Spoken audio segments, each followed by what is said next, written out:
Relate na relate ako! Kala, parang nahihilap na ako sa kanya. Nakaka-tense naman ang story. Iba talaga! More pa! Dear M.O.R. Ibang kilig sa orig.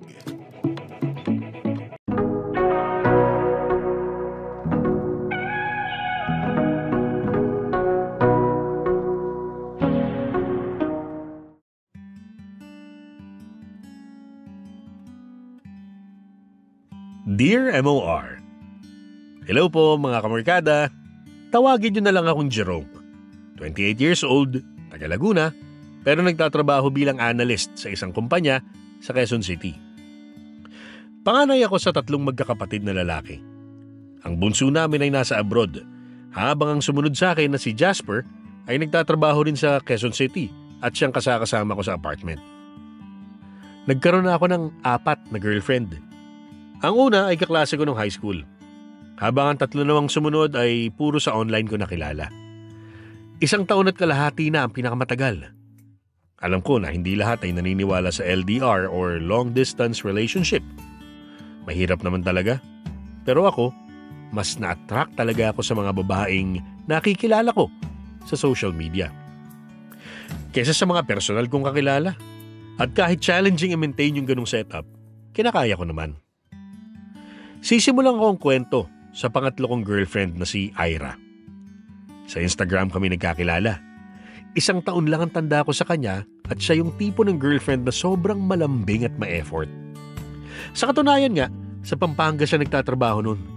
Pero mula na maging kami, humanap siya ng trabaho na malapit sa akin. Para raw madalas kami magkita. 6 na buwan din kaming LDR noon, bago maging magkasama.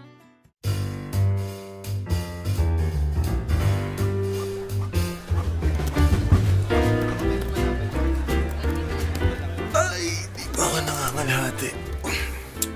Ano mo ko kaya matatapos tong report na to? Kaya mo yan, Jerome. Matatapos ka rin, makakauwi ka rin. Ano na ako? Ay, mali ay. Sinabi ng mamaya na tumawag eh. Ayan na naman. Hindi makahalata. Kakainis. Ito na. Sasagot na. Matigil ka na. Hello? Babe naman, bakit ngayon ka lang sumagot? Nasa trabaho ako. OT nga ako ngayon, di ba?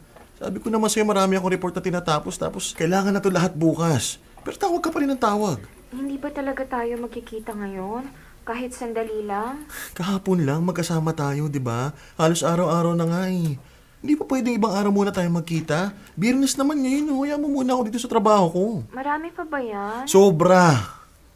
At mas lalo ko hindi matatapos kung uunahin ko makipag-usap sa'yo ngayon. Miss lang naman kita eh. Hintayin na lang kita. Tatambay muna ako sa food court na malapit sa office mo. Ha? Huwag na, matagal pa nga to.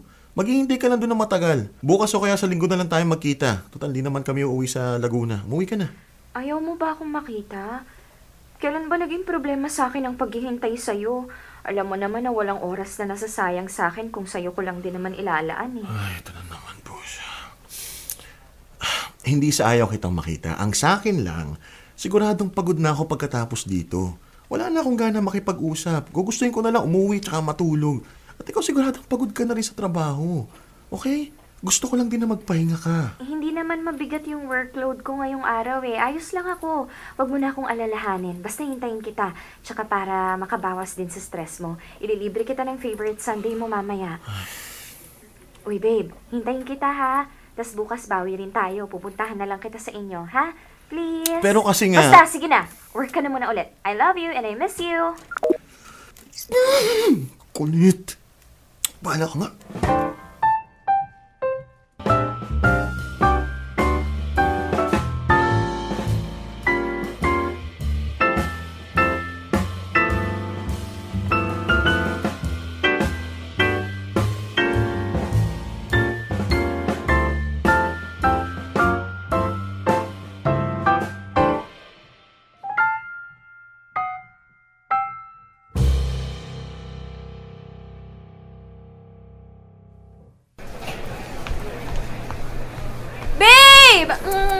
Tara na, inaantok na ako. Ha? Saglit lang. May in-order na ako eh. Ipapaserve ko na. Kumain muna tayo. Alam kong stress at pagod ka. Pero babe, pahinga ang gusto ko, hindi pagkain. Saglit lang naman to eh. Pagkakain natin, uuwi na rin tayo. Sige na. Saka gusto pa kita kasama eh. Una, sige na.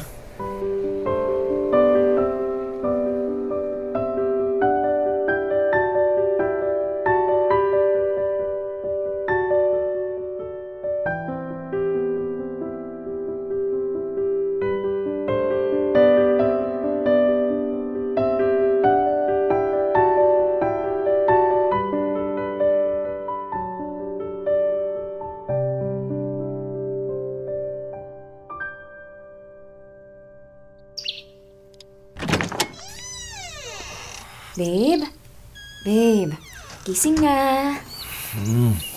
Babe, nandito na ako. Uy. Naantok pa ako. Aga, bakit nandito ka na? Natutulog pa ako eh. Miss na kita eh. Ayaw mo gumising ah. Lagot ka sa akin. Babe, ano ba? Tama na, okay, tama na. Uy. Ikaw kasi, ayaw mo akong pansinin dito. Naantok pa kaya ako. Gabi lang magkasama tayo eh. Baka naman magkasawa na tayo niyan. Araw-araw na lang tayo magkasama. Hindi ah, hindi ako magsasawa sa'yo, no? Tara na nga, kumain na tayo doon. Nagdala ko ng almusal natin. Naantok pa talaga ako. Mauna ka na dun. Sabay na tayo kumain. Kaya nga inagahan ko punta dito eh, para sabay tayong mag-almusal. Naantok pa kaya ako. Ay, saglit lang. Idli pa ako. Teka, paano ka pala nakapasok dito? Yung kapatid mo si Jasper, sabi ko sa kanya, wag muna siya aalis hanggat hindi ako dumadating. Para makapasok muna ako. Ah, okay. Bakit ba ganyan ka? Hindi ka ba masayang pinuntahan kita ngayon? Hindi naman sa ganun. Hindi ko lang alam kung dapat ko bang sabihin to, pero kasi... Ano yun? May problema ka ba? Okay, ganito kasi yun. Para kasing nasasakal na ako sa setup natin eh. Parang nakakapagod yung ganito. Ha? Paano nakakasakal? Nakakapagod? Nasasakal ako hindi dahil sa kinukulong mo ko o pinipigilan sa mga gusto kong gawin. Nasasakal ako kasi gusto mo lagi tayong magkasama. Yung tipong kagabi lang magkasama tayo pero ngayon umagang-umaga pa oh. Ito na naman ulit. Kung hindi man ganun, gusto mo lagi rin tayong magka-text o kaya magkatawagan. Bakit? Ayaw mo ba ng ganun? Di ba ganun naman dapat? Ganito nga ba talaga dapat, ha? Hindi ba parang sobra naman? Sobra? Sobra ba para sa'yo lahat ng ginagawa ko? Yung pagkikita natin, yung pag-uusap, sobra yung lahat para sa'yo? Ako kasi ginagawa ko lang naman yung parte ko bilang girlfriend mo eh. Na kapag hindi kaya ng oras mo, willing akong mag-adjust para sa'yo. Magkita lang tayo. Kasi gano'n naman dapat yun, di ba? Pero bakit parang hindi ka pa masaya? Alam ko naman yun. At sobrang nagpapasalamat ako sa iyo at sa lahat ng efforts mo. Kaya lang kasi, parang hindi na tama eh. Hindi na tama? O baka naman hindi mo na lang ako mahal. O sawa ka na. Kasi kung mahal mo ako, walang sobra para sa'yo. Lahat magiging sapat. Pasensya ka na. Baka kailangan ko lang munang huminga sa sarili ko, yung ako lang. Sobrang nakakasakal na ba ako para umabot sa ganyan? Bakit parang ang unfair naman? Kapag ginawa mo na lahat pero hindi pa rin sapat, kulang ka. Kapag naman halos lahat isakripisyo mo na, nagiging sobra at nakakasakal na pala. Ano ba talaga? Sorry. Walang kulang sa'yo. Mabuti kang girlfriend. Siguro nasa akin yung problema. Baka lang hindi ko na kayang saluhin lahat ng naibibigay mo. Kung kailan naman magkasama na tayo sa kapag ganito. Magkalayo tayo, okay naman ah. Kaya nga ginawa ko lahat para mapalapit sa'yo dito eh. Kahit ayoko yung trabaho ko, pinilit kong gustuhin kasi ito yung malapit sa'yo. Tapos ngayon ganyan lang sasabihin mo sa akin. Teka lang ha. Pinilit ba kita? Sinabi ko bang dumito ka sa malapit sa akin? Hindi naman kita pinilit lumipat ah. Hiniling ko bang gawin mo yun? Alam mo, sana nga hindi ka na lang umalis sa dati mong trabaho. Baka mas magtagal pa tayo kung nandun ka sa malayo.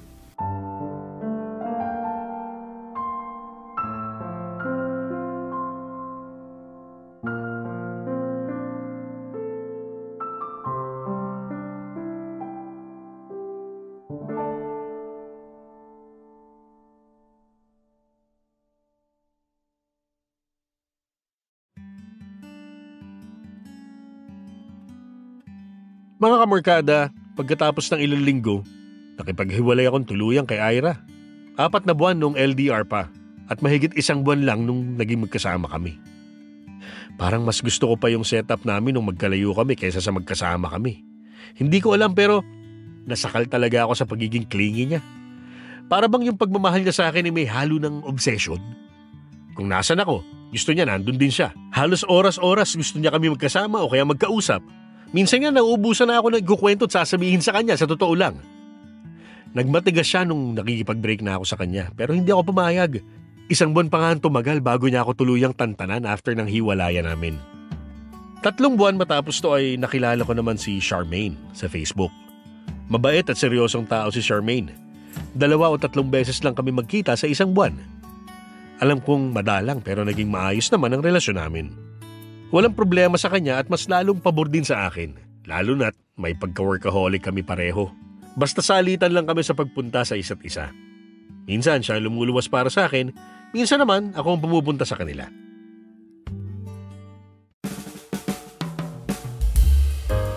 Tumawag ka kaagad kapag nasa bus ka na, ha? Opo, mahal. Sige na, magpahinga ka na. May pasok ka pa bukas. Ay, oo nga eh.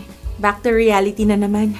May tatapusin nga pala ako sa lesson plan ko. Huwag kang ma-down ka agad. Kaya mo yan. Ay, sige na, mahal. Salamat nga pala sa tulong at sa pag-aayos mo dun sa sira kong cabinet, ha? Wala yun. Ikaw pa ba? O sige na, hindi na ako papasok ha. Tutuloy na ako. Baka gabihin pa ako ng sobre. Oo nga. Ingat ka sa biyahe, mahal, ha? Salamat.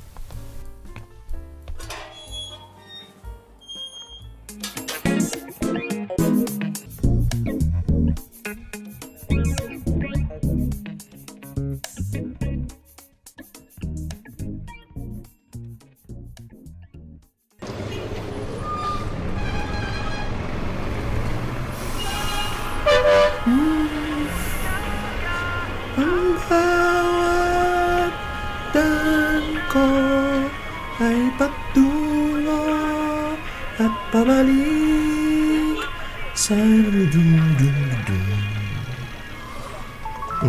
Bakit naman kaya tumatawag ka? Nag-text naman ako sa boss na ako ah. Hello? Mahal? Akala ko ba ayusin mo pa yung lesson plan mo? Oo nga, mahal. Kaya nga lang ayaw mag-start ng laptop ko eh. Kung ano-ano na yung ginawa ko, ayaw pa rin niya mabuhay. Anong gagawin ko dito, mahal? Tulungan mo naman ako. Ha? Baka naman lobat lang. Try mo kayang i-charge. Hindi eh. Sinubukan ko ng i-charge. Ayaw talaga. Nandito yung lahat ng files ko. Ano bang gagawin ko? Paano ko maayos yung lesson plan ko kapag ganito? Deadline na nito bukas, mahal. Mahal, baka may napindot ka lang na kung ano. Hindi eh. Ngayon ko lang talaga to ginalaw tapos maghapon tayong wala sa bahay, hindi ba? Anong gagawin ko ngayon? Mahal, tulungan mo ko. Baka naman pwedeng bumalik ka muna dito. Ano? Pero mahal, bayad na ako sa pamasahe. Saka malapit na rin sa NLEX tong bus. Hindi na pwedeng bumaba. Anong gagawin ko dito? Hahayaan mo na lang ako, ha? Di ba nung nagloko to nung nakaraan, ikaw din yung nakaayos? Tulungan mo naman ako. Kailangan ko to eh. Ayusin mo, tutulungan kita. Sasabihin ko sa'yo lahat ng gagalawin. Gusto mo mag-video call tayo para mas madali? Hindi naman ganun eh. Mahirap yun. Kailangan kita dito. Alam mo namang hindi ako maalam sa ganito, di ba? Kaya nga ituturo ko sa'yo, di ba? Sasabihin ko naman kung anong gagawin mo. Hindi ko nga kaya. Kailangan kita dito, please naman oh. Hindi na nga pwede. Hindi na nga ako makakabalik kasi hindi na pwedeng bumaba. Mahal naman eh. Anong gagawin ko dito? Huwag ka kasi magpanik agad. Alam mo, walang mangyayari sa'yo kapag ganyan. Kung ayaw mo ako magturo, magpatulong ka muna sa kuya mo dyan. Total, mas madami rin namang alam yan sa akin pagdating sa mga laptop. Ayaw mo lang yata akong tulungan eh. Hindi naman kita kukulitin ng ganito kung hindi ko naman kailangan. Oo nga, alam ko. Pero intindihin mo rin naman yung sitwasyon ko. Wala na nga ako dyan eh. Nasa biyahe na ako. Anong gagawin ko? Kapag wala ako, hindi ka nakikilos at gagawa ng paraan. Ganun ba? Charmaine naman. Kung ayaw mo akong tulungan, bahala ka. Ganyan naman talaga kayong mga lalaki. Sa umpisa lang, pakitang gilas. Bahala ka nga. Isipin mo na kung anong gusto mong isipin.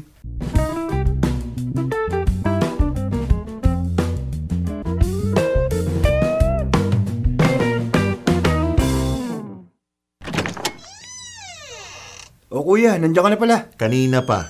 Grabe ka. Bulacan, Pangasinan pa ako galing. Ikaw dyan na sa may Fairview pero naunahan pa kita. Wala eh. Bumawi ako kay Elaine. Alam mo naman, Mansari. Oh, speaking of my lovey loves, tumatawag na. Hello, baby? Oo, nakauwi na ako. Opo, ikaw din. Pahinga ka na. Siyempre naman, ikaw yata ang nag-iisang commander ko. O sige na, text ka na lang kapag tapos ka na maglinis ha. I love you more. Diyos mio, wala pa yatang isang oras mula nung maghiwalay kayo. May tawag na kaagad. Hindi ba kayo nakakasawaan yan? Oh my! Raulo, umay ka dyan kuya. Ang sabihin mo, weird ka lang talaga. Hindi mo ma-appreciate yung mga ganitong bagay. Sus, ako nasasakal sa inyong dalawa eh. Nakakahinga pa ba kayo ng wala ang isa't isa? Aba, halos kada minuto kung hindi kayo magkasama, magkatawagan. O kaya magka-text kayo. Wala na sigurong lugar ang pagkami sa relasyon ninyo, no? Lo, hindi rin ha. Namimiss pa rin namin ang isa't isa, no? Alam mo kuya, kaya ka ganyan. Hindi ka ganun kasanay sa hindi magkalayo. Mukha ka kasing LDR eh. Ewan ko ba naman sa'yo? Kapag nasa malapit ang girlfriend mo, mas lalong hindi nagtatagal. Samantalang iba nga, lalo ako. Ayoko ng LDR na yan eh. Ang hirap-hirap. O bakit? Ano bang problema nyo sa LDR? Mas mainam nga yun eh. May jowa ka na, pero marami ka pa rin oras sa sarili mo at sa ibang bagay. Mas productive! Kaysa naman yung mayat-maya kayong magkadikit ng jowa mo. Mag-demand ba ng oras, at least usap o text o tawag lang? Pero may physical na connection ba? Wala. Kapag gusto mong yakapin o makasama, wala. Sus, sa yakap at pagkikita lang ba yon? Ang importante naman doon, nakakaintindihan kayo eh. Isa pa, mas may sense kayo ng independency. Saka para sa akin, mas mature din kapag LDR. Uy, hindi ah. Mas matured nga yung mga hindi LDR eh. Kasi mas kaya nilang balansihin yung mga buhay nila. Yung oras sa pagkikita, yung oras na pagkanya-kanya. Talaga ba? Parang hindi yata ganun na nakikita ko. Maraming oras na napupunta sa jowa kaysa sa pamilya, sa trabaho, sa kaibigan. Wala naman rin kayong oras para sa sarili eh. Oh, hindi naman nalalaki mata mo. Totoo kasi. Sige nga, kailan ka huling lumabas na mag-isa ka lang? Kitams, kasi konting kibot, si jowa ka agad. Konting galaw, jowa ulit ang kasama. Oh, nasan ka dun? Wala na. Lagi na lang kayong dalawa eh. Oh, kung LDR kayo, mas marami ka pa ring oras sa sarili mo. Saka din mo mas mapapatunayan kung mahal ka ba talaga o hindi. Kung kahit hindi kayo magkasama, tapat pa rin ba siya sa'yo? Sus, hindi rin. Diyan nga mas nagkakasira yung iba eh. Kasi kulang nga sa physical connection. Kaya yun, nangangaliwa. Ang nangangaliwa, hindi dahil sa kulang yung partner o kung anuman. Sadyang hindi lang siya marunong makontento. Kasi kung mahal mo talaga yung tao, kahit gaano pa karami yung tukso sa paligid, pipikit ka lang eh. Hanggang sa dumating yung araw na boyfriend o girlfriend mo na lang ang makikita mo. Ay, ewan ko sa'yo, kuya. Teka nga, nag-text na yata yung mahal ko. Oh, yan, isa pa. Ang clingy. Nakakairita kaya yung sobrang madigit tapos nakadepende na halos lahat sa'yo. Oh, coming from you ah. Di ba galit si Ate Charmaine sa'yo ngayon kasi hindi mo siya binalikan kanina? Oh, yun na nga eh. Nakakainis. Lahat na lang sa akin niya inaasa. Para bang kapag nawala ako, mapipilay na siya. Ganun level eh. Wala eh. Mahal ka nung tao, kaya ganun.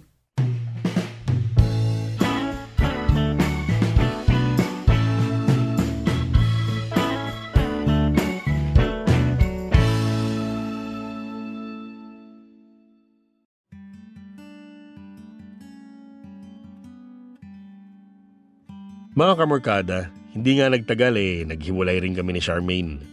Hindi ko na natiis pa kung gaano siya kadependent na girlfriend sa akin. Napadalas nga ang pagkikita namin. Nagkaroon din naman siya ng maraming rason para iasa kahit mga konting kibot lang niya sa akin.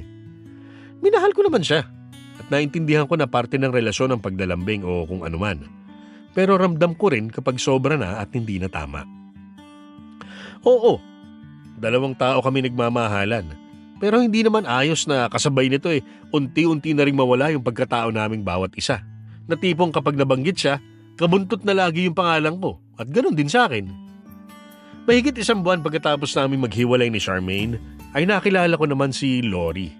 Online din, sa Facebook. Pinay siya, pero sa Canada na sila nakatira ng pamilya niya. Mahigit 5 taon na rin sila doon at minsan na lang kung umuwi dito sa Pilipinas. Madali kami nagkasundo ni Lori. Pareho kasi kaming may pagka-independent. Nagkasundo kami sa mga paniniwala namin sa buhay. Lalo na nga sa buhay pag-ibig. Tulad ko, mas gusto rin niya ang LDR. Kaya nga hindi na nakakapagtakang matapos ang halos 2 buwang pag-uusap, ay naging kaming ang dalawa.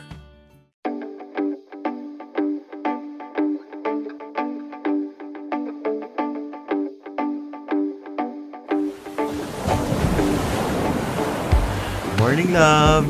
Welcome to my vlog. Joke lang. Ayaw ka talaga. Nag-beach lang, naging vlogger na. Ay, sarap ng ambience. Ganda dito, love, oh. Tingnan mo, oh. Hindi man pino yung buhangin, pero ang ganda-ganda pa rin. Mag-gold-gold yung kulay. Oo nga eh. Pero teka, walang gaanong tao? Wala. Tsaka alas 6 pa lang kasi ng umaga dito. Panigurado, himbing pang matulog yung mga tao. Ako nga, tinanghali na rin eh. Hindi ko tuloy naabutan yung sunrise. Sayang. Oo, okay lang yan. Bukas pa naman last day nyo dyan eh. Bumawi ka na lang. Babawi talaga. Teka, 6 p.m. na dyan ah. Mag-dinner ka na. Maya-maya na. Busog pa ako dun sa kinain kong pizza kanina eh. Teka, si Jasper pala, saka yung girlfriend niya. Nako, naghihilik pa pareho nung lumabas ako ng kwarto namin kanina. Third wheel ka na naman pala ngayon eh. Hindi ka ba na-OP at niinggit sa kanila? Ang sweet-sweet pa naman ng dalawang yun. O bakit naman ako maingit at mga-OP? Andiyan ka naman. Oo nga, nandito ako. Nandyan ka. Magkausap lang tayo. Pero hindi naman magkasama. Hindi mo ako nakahawak-hawakan, nangiyayakap. Ayos lang yun. Masaya at kontento naman ako sa ganito eh. Tsaka alam ko namang darating din tayo sa punto na mahahawakan din kita. Makikita kita sa personal. Kaya sa ngayon, susulitin at i-enjoy ko lang yung ganito. Sus! Ba't talaga mambola tong love ko eh? Oy, hindi yun bola. Totoo yun. Alam ko naman. Joke lang. Pero alam mo, love, sa totoo lang, hindi pa rin ako makapaniwala minsan na may mga lalaki pa rin palang katulad mo, no? Anong katulad ko? Nakontento kahit walang, alam mo yun, walang physical na connection. Kala ko naman kung ano na. Sa totoo lang, di ko rin alam kung paano eh. Pero basta, kaya ko naman kahit walang ganun. Tipong masarap din naman yung may kayaka, pero alam ko ba, madalas talaga mas masarap ang matulog na lang para sa akin. Niisip ko nga, sobrang weird ka ba compared sa iba? Kung weird ka, edi pareho lang tayong weird. Kasi ganyan din ako eh. Sabi ko nga, kaya nga tayo nagkasundo eh. Pero love, sana hindi ka magbago ah. Sana kung paano kita nakilala, kahit gaano pa tayo katagal, ganyan ka pa rin. Baka kasi dumating yung time na magsawa ka rin sa ganitong setup eh. Kasi syempre, lalaki ka pa rin na may pangangailangan. Siyempre hindi. Magbago man ang ikot ng mundo, dadagdagan ko lang ang pagmamahal ko sa'yo. Sus! Ayan, ganyan. Sa ganyan yung mga banat ako nakuha eh. I love you. I love you more. Huwag mo kayo pagpalit sa mga nakatupis dyan ah. Oy, hindi no, boss. Hindi lang po basta loyal. Faithful po ako sa'yo. Good. Love? Naku, curious ako. May gusto sana akong itanong eh. Kaya lang baka magalit ka. Depende sa tanong. Baka magalit talaga ako. Joke. Ano yan? Naisip ko lang kasi, sa loob ng 7 buwan natin, minsan ba hindi mo naisip o nagawang, ano man na, tumingin sa iba? Kailangan ko ba talagang sagutin yan, love? Oo, sana. Bakit? Mahirap ba? Hindi ah. Siyempre alam mo na sagot ko dyan. Hindi. Distansya lang naman ang pinagkaiba natin sa iba eh. Pero hindi ibig sabihin na gagamitin ko na itong pagkakataon na to para manloko hanggat gusto ko. Ah, okay. Buti naman kung ganun. Oh, talaga? Bakit mo naman naisip itanong yan? Wala. Kasi syempre, alam mo na. Hindi mangyayari ang sinasabi mo. Okay? Naniniwala ka naman sa akin, di ba? Syempre naman.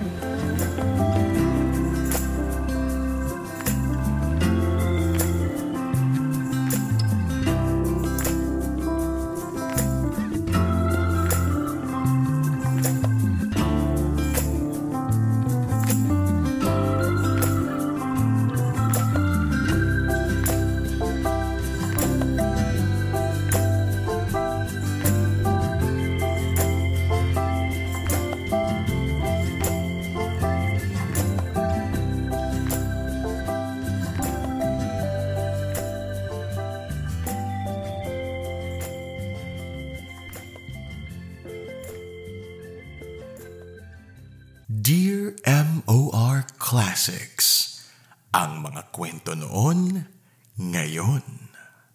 Hashtag Dear MOR LDR.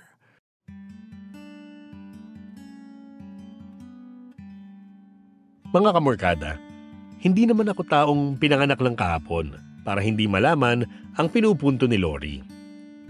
Malinaw sa akin at naiintindihan ko ang gusto niyang sabihin at sa totoo lang, tama naman siya. Pero nakakasiguro naman ako sa sarili ko na hindi ako gagawa ng kalokohan lalo na't ikasisira naming dalawa. Oo, hindi ko itatanggi na nakakaramdam din ako ng lungkot minsan. Pero hindi ibig sabihin ito na nabibigyan ko na ng dahilan ang sarili ko para tumingin sa iba. Hindi ko na namalayan ng mga araw hanggang sa umabot na pala ng 1 taon ang relasyon namin ni Lori. Mas lumalim at mas nagkaroon na nga ng pundasyon ang samahan namin, kumbaga. Yun nga lang, sa kabila nito ay inuulan ako ng panghuhusga na para bang hindi pa raw ako nagseseryoso sa buhay. Nahahanap na lang daw ako ng babaeng mamahalin, bakit naman yung nasa malayo pa?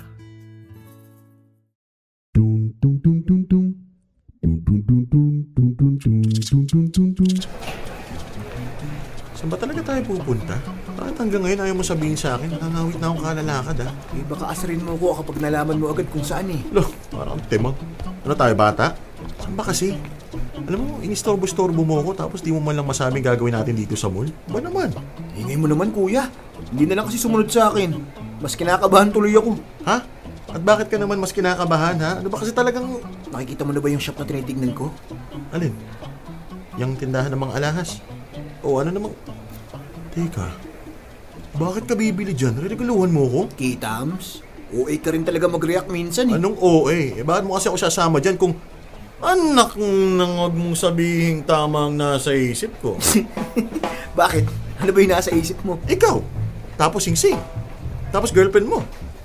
Paano mo mag-propose? Galing mo. Seryoso ba? Seryoso na? Oo naman. Seryosong seryoso. Ano unahan mo ko? Ang tagal mo Tsaka hanggang ngayon, hindi kumbinsido sila papa na seryoso ka. Pareho naman na kami ng may stable na trabaho ng girlfriend ko. May basbas na rin ng magkabilang pamilya. Kaya, bakit hindi pa, di ba? Teka. Hindi ka mo kumbinsido sila papa na seryoso ako? Bakit? Mukha ba ako nagbibiro lang sa buhay ko, ha? Yung sa inyo ni Ate Lori, pakiramdam nila mama at papa, hindi ka seryoso. Na naglalaro ka lang, ganun. Ano? Naglalaro? 1 year na kami ni Lori tapos naglalaro? Tsaka pinakilala ko na rin ng maayos yung tao, ha? Bakit nila nasasabing hindi ako seryoso? Kasi nga, never pa raw kayong nagkita. 1 taon na pero puro video call. Chat, tapos tawagan lang kayo. Saan nga ba papunta ang relasyon nyo? Ni minsan ba nabanggit man lang niya sa'yo na uuwi siya dito, na makikita kayo o kung ano man? Hindi pa. Pero ano namang kaso kung 1 taon na hindi pa kami nagkikita? Ganun ba kabigat yun? Hindi lang nagkikita, hindi na agad seryoso? Sinasabi ko lang yung mga sinasabi nila papa Kaya kung ako sa'yo, yayain mo na magkita kayo ni Ate Lori para maipakilala mo na ng personal kay papa. Iniisip din kasi nila, paano raw kung ikaw lang palang seryoso sa inyong dalawa? Ano? Diyos ko, ano ba namang iniisip ninyo? Kuya, kung tutuusin, may punto rin naman sila mama at papa. Iniisip ka lang din nila. Paano raw kung may ibang boyfriend pala dun si Lori? O malala, may asawa na pala tas hindi mo alam. Di naging kabit ka pa ng di oras. Pinagsasabi mo dyan, single si Lori at sigurado ako dun. Okay, fine. Single na akong single. Pero hanggang kailan kayo ganyan? Kuya, hindi pang habang panahon o pang habang buhay ang LDR. Paano kayo bubuo ng pamilya? Paano yung mga pangarap niyong dalawa? Darating din tayo dun. Huwag niyo kasi akong pangunahan.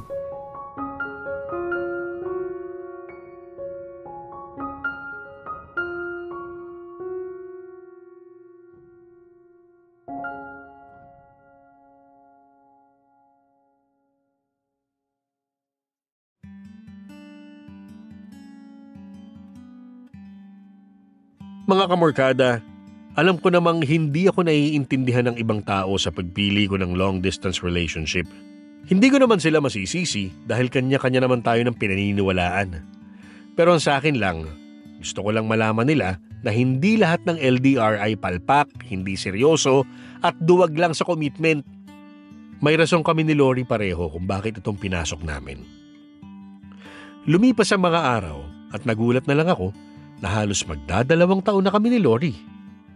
Alam kong hindi pa ganun katagal ang 2 taon para sa iba. Pero para sa akin, malaking bagay ito.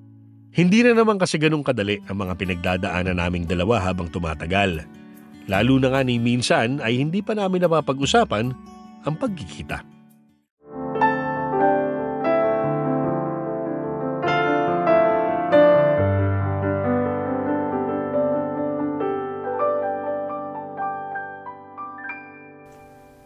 Tapos nakikipag-debate talaga yung friend ko dun sa waiter. Tawa lang kami ng tawa sa kanya. Kakaloka talaga.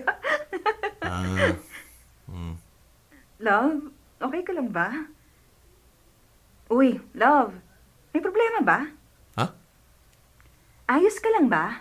Kanina pa kasi ako kwento ng kwento pero parang wala ka naman sa mood makinig. Puro ka tango o kaya oo ka lang ng oo na parang napipilitan ka lang makipag-usap sa akin. Sorry. May problema ba? Wala naman. Yung totoo. Magsisinungaling ka pa ba sa akin? Hindi, wala to. Huwag mo lang akong pansinin. Huwag pansinin, pero halatang wala ka sa sarili mo. Sabihin mo kung ano yan. Hoy! Oh, ano, ayaw mo lang akong kausap kaya ka ganyan? Hindi naman sa ganun. Ano ka ba? Eh bakit ka nga ganyan? Huwag mo sasabihin wala kasi alam kong meron. Anong problema? May ginawa ba ako? Hindi nagawa? Sabihin mo! Wala. Naisip ko lang kasi na ilang buwan na lang, 2 years na tayo. Pero ni minsan di pa yata natin napag-usapan o napagpaplanuhan man lang kung makikita ba tayo o ano. Yun ba? Wala naman akong problema sa setup natin eh. Kung magkalayo tayo, magkaiba ng oras, o kung puro video ko lang. Pero syempre hindi ibig sabihin ito na wala na akong balak makipagkita o makasama ka man lang. Kahit pa paano, umaasa rin ako na mangyayari yun. Kaya lang kasi, hindi ko maramdaman na interesado kang mangyari yun eh. Sorry. Hindi ko alam na ganyan na pala yung nararamdaman mo. Hindi ko pa kasi kayang umuwi eh. Hindi ko rin ma-open ang tungkol dito kasi may sakit pa si Mami at kailangan kami dito. Okay lang, naiintindihan ko naman. Naiinip ka na ba? Pakiramdam mo ba boring na yung relationship natin? Hindi naman sa ganun. Pero aminado ako na medyo nadidismaya na ako minsan. Kasi iniisip ko baka ako lang palang nag-iisip na makikita tayo. Na may kapupuntahan tong relasyon natin bukod sa video call sa tawag. Asensya ka na talaga. Sana makapaghintay ka pa. Kaya ko pa naman maghintay. Siguro hindi lang may iwasan yung kaba o yung questioning ko yung mga bagay-bagay kung may hinihintay ba ako. Kung may bala ka pa bang umuwi dito, yung mga ganun. Pasensya na Hindi, talaga. huwag ka na mag-sorry. Naiintindihan ko naman. Pwede ko bang itanong kung bakit mo naisip yan lately? To kasing kapatid ko, si Jasper. Plano nang yayain magpakasal yung girlfriend niya. Tapos na-realize ko lang na ilang araw na lang mag-birthday na rin ako. Alam mo na, tumatanda na. Bakit? Gusto mo na bang mag-settle down? Hindi naman, ano lang. Gusto mo o out of pressure lang lahat? Sa totoo lang, hindi ko pa talaga alam. Huwag mo na lang isipin ang sasabihin ng iba. Tayong dalawa naman ang importante dito eh. Kaya nga eh.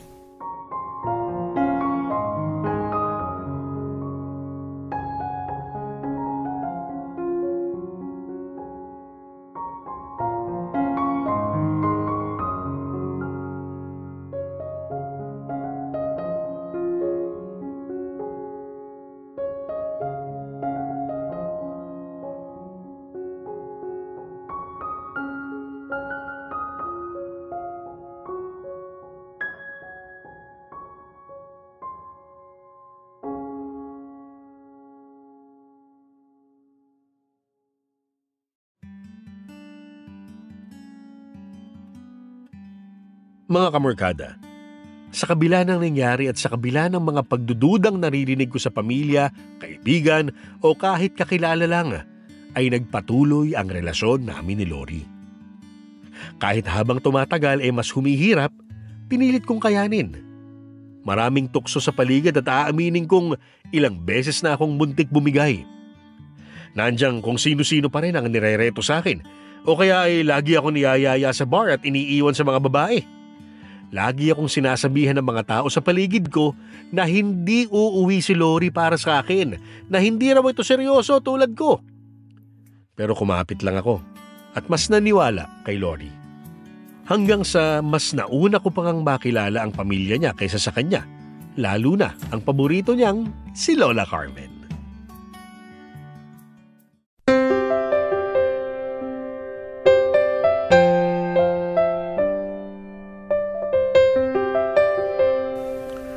Ito na kaya yung bahay ng Lola Carmen niya. Green na gate, tapos yellow na bahay. Mukhang ito na nga. Wala na. Kaya mo yan. Sino ba yan? Sino ka? Lola Carmen? Ako nga. Sino ka nga? Magandang araw po. Ako po pala si Jerome. Boyfriend po ako ng apo niyong si Lori. Jerome Bacamo? Jerome? Opo, Jerome po. Parang naalala ko na nga. Halika, tuloy ka. Salamat po. Ay, para sa inyo nga po pala. Kakanin po. Salamat. Sana di ka na nag-abala pa. Wala pong anuman.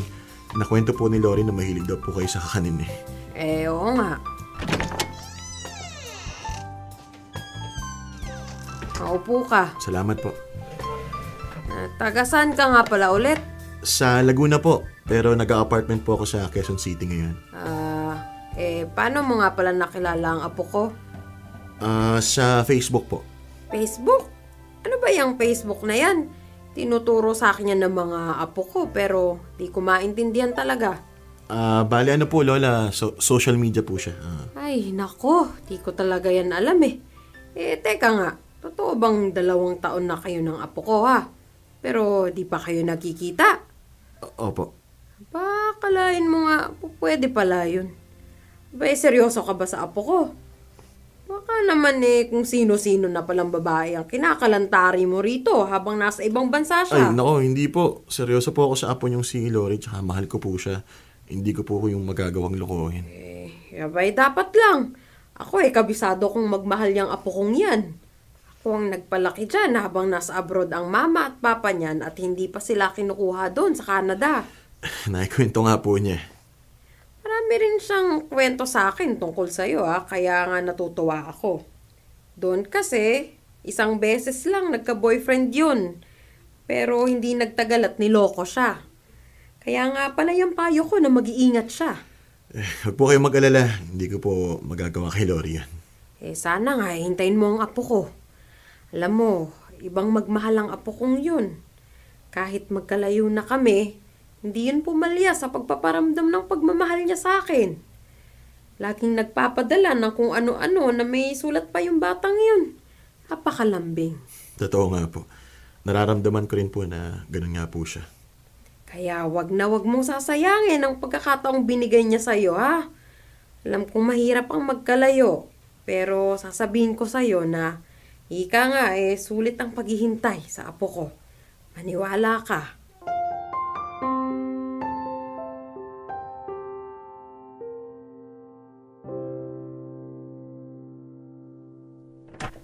Yung totoo, ano mga sinabi sa'yo ni Lola para tawanan mo ako ng ganyan? Secret. Ganon. Joke lang. Sinabi lang naman niya kung gaano ka kapatay na patay sa akin. Wala lang iba. Ay, iba rin ang self-confidence ng boyfriend ko. Grabe. Pero alam mo, natuwa raw si Lola sa'yo, love. Ang kengkoy mo raw kausap, pero magalang. Nagulat nga rin ako sa lola mo eh. Hindi ko alam na kalug din pala siya. Ay, naku, sobra. Ay, na-miss ko tuloy siya bigla. Ako ba? Di mo na-miss? Ikaw pa ba? Naiingit nga ako kay Lola eh. Mas nauna pa kayong magkita kaysa sa ating dalawa. Huwag kang mag-alala. Tayo nang susunod na magkikita. Hintayin kita, ha? Totoo? Walang halong charot? Maghihintay ka? Kahit matagal pa? Totoong totoo. Hihintayin kita.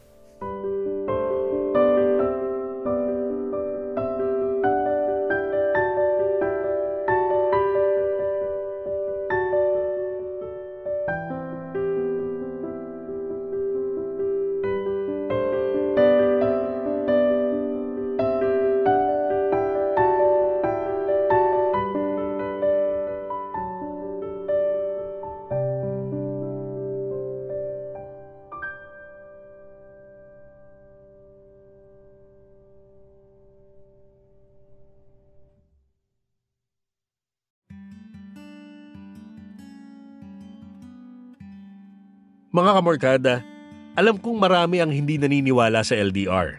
Pero para sa iilang nagtitiwala dito, posible naman talaga. Nasa willingness at commitment nyo lang dalawa kung paano kayo tatagal.